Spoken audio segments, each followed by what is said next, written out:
Assalamualaikum warahmatullahi wabarakatuh. Hai semua, selamat datang di podcast Ismi Farha. Nah, jadi kali ini membahas tentang virus corona dalam pandangan Islam.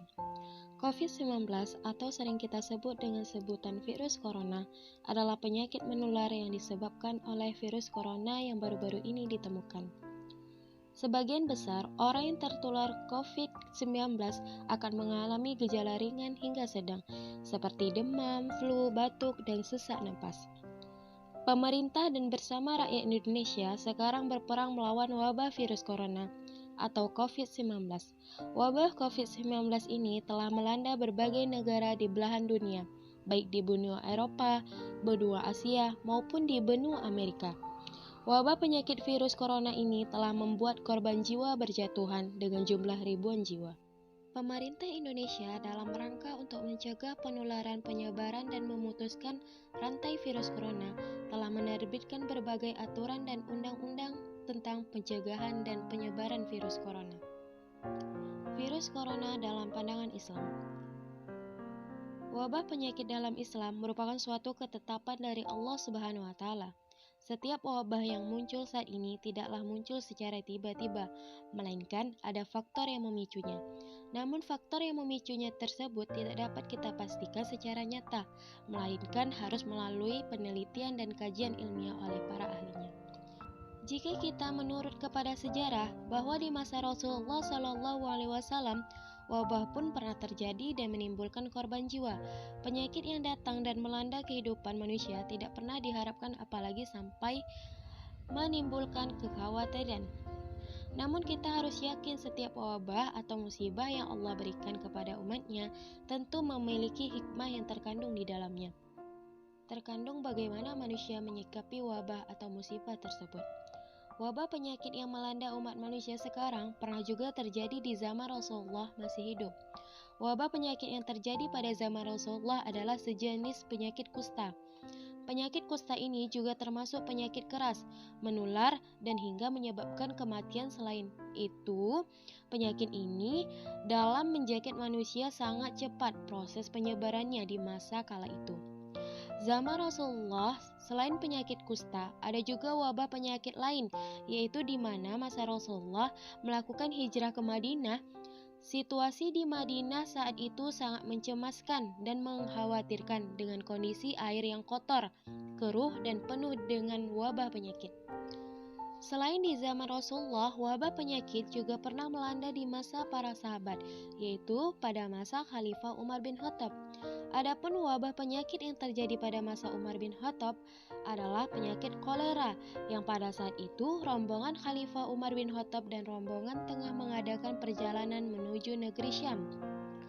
Dalam kondisi seperti ini, Khalifah Umar bin Khattab meminta saran dan masukan dari kaum Muhajirin dan kaum Ansor saat itu. Apakah perjalanan dilanjutkan atau perjalanan dihentikan dan kembali ke Madinah? Maka dalam keadaan genting tersebut disampaikan oleh sesepuh Quraisy, menurut kami, engkau beserta orang-orang bersamamu sebaiknya kembali ke Madinah dan janganlah engkau bawa mereka ke tempat yang terjangkit penyakit itu. Abu Ubaidah bin Jarrah, karena pada saat itu ia masih menyaksikan keputusan khalifah, maka Abu Ubaidah bin Jarrah berkata, "Kenapa engkau melarikan diri dari ketentuan Allah?"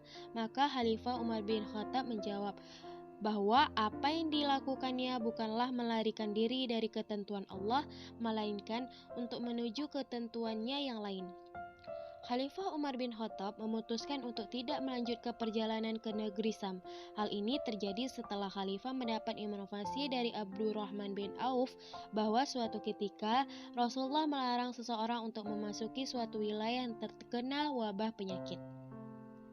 Jadi dalam peristiwa ini Rasulullah pernah bersabda, apabila kamu mendengar ada wabah penyakit di suatu negeri, maka janganlah kamu memasukinya. Dan apabila wabah itu berjangkit sedangkan kamu berada di dalam negeri itu, maka janganlah kamu melarikan diri. Hadis riwayat Bukhari. Maka dengan demikian dapat dipahami bahwa wabah penyakit ini bukan saja terjadi pada zaman modern seperti saat ini, tapi pernah juga terjadi di masa Rasulullah. Wabah penyakit yang melanda umat manusia sekarang dan masa lalu berbeda jenis wabah penyakitnya. Namun, proses penyebaran dan akibat dari wabah penyakit tersebut memiliki kesamaan. Misalnya, penyebaran sangat cepat dan penderitanya bisa menyebabkan kematian. Berangkat dari sekilas sejarah wabah penyakit di atas, maka selanjutnya kita kaitkan dengan konteks wabah virus corona atau COVID-19 yang sedang melanda dunia saat sekarang ini. Berdasarkan data sebaran virus corona secara global, negara yang terjangkit sebanyak 213 negara. Terkonfirmasi sudah mencapai 2.959 jumlah manusia yang meninggal. Dalam rangka untuk mencegah penyebaran dan memutus rantai penularan virus corona, khusus di Indonesia telah dilakukan berbagai cara, mulai dikeluarkan kebijakan oleh pemerintah, baik dari pemerintah pusat hingga pemerintah daerah. Misalnya dengan himbauan kepada seluruh masyarakat di Indonesia untuk menjaga kebersihan diri dan kebersihan lingkungan sekitar, tidak melakukan aktivitas-aktivitas yang menyebabkan berkumpulnya banyak orang, kewajiban menggunakan masker saat keluar rumah, tidak melakukan bersentuhan, serta pemerintah menetapkan keputusan agar semua lapisan masyarakat agar tetap di rumah, bahkan larangan untuk melakukan kegiatan mudik.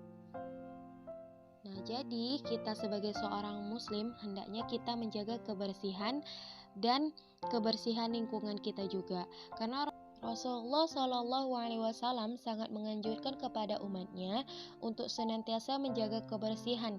Dengan menjaga kebersihan, maka tubuh kita akan sehat dan kuat. Maka di dalam syariat Islam, ketika seseorang hendak mengerjakan sholat, maka ia wajib dalam keadaan bersih dari hadas dan najis, yaitu badan, pakaian, maupun tempat sholat yang akan digunakan. Diriwayatkan dari Abi Malik Al-Asy'ari, dia berkata, Rasulullah Shallallahu Alaihi Wasallam bersabda, kebersihan adalah sebagian dari iman, dan bacaan alhamdulillah dapat memenuhi mizan atau timbangan, dan bacaan subhanallah walhamdulillah memenuhi kolong langit, bumi, dan sholat adalah cahaya, dan sedekah adalah pelita, dan sabar adalah sinar, dan Al-Quran adalah pedoman bagimu. Ada salah satu hadis yang populer di kalangan masyarakat tentang kebersihan. Salah satunya adalah an-nazafatu minal iman.